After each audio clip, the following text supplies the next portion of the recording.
மலைகள் வானத்தை முத்தமிட்டு, புனித நதிகள் தூய்மையுடன் ஓடும் கைலாசத்தின் மயக்கம் பிரதேசத்தில் பார்வதி தேவி அமர்ந்திருந்தாள். காற்றில் அமைதி நிலவியது. மலர்ந்த பூக்களின் நறுமணம் வளிமண்டலத்தில் வீசியது. இருப்பினும் எப்போதும் போல அவளது சிறிய மகன் விநாயகர் விளையாடிக் கொண்டிருந்தார்.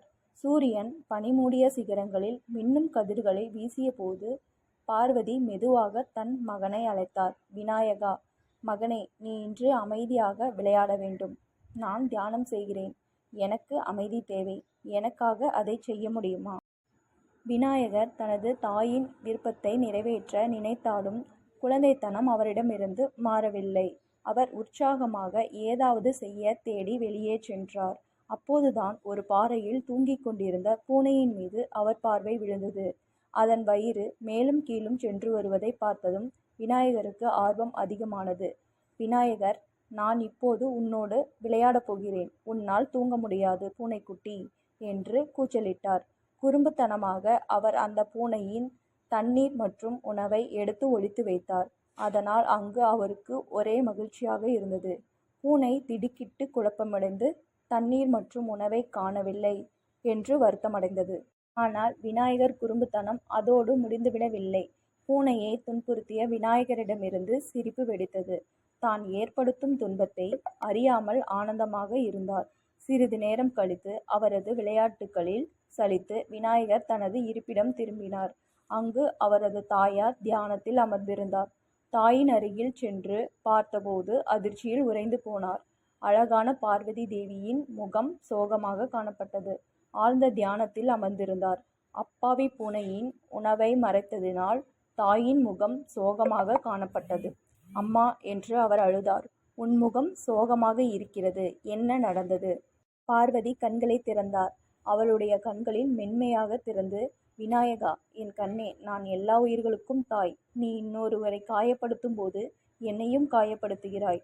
ஒவ்வொரு உயிருள்ள ஆன்மாவாக நான் இருக்கிறேன்.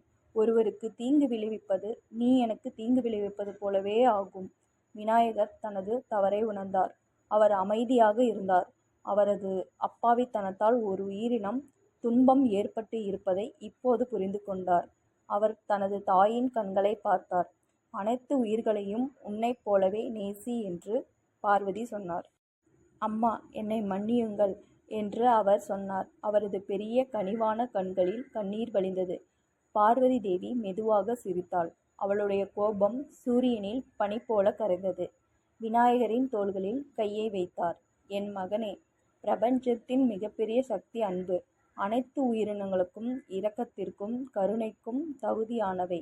எந்த ஒரு உயிரினத்துக்கும் துன்பப்படுத்தாதே என்று சொன்னார். ஒரு புதிய நம்பிக்கையுடன் விநாயகர் விஷயங்களை சரி செய்ய தீர்மானித்தார். பூனை உணவு மற்றும் தண்ணீர் இல்லாமல் நடுங்கிக் கொண்டிருந்தது. அதன் உணவு மற்றும் தண்ணீரை அதற்கு தந்தார். மன்னிக்கவும் அன்பே பூனை, அவர் கிசுகிசுத்தார்.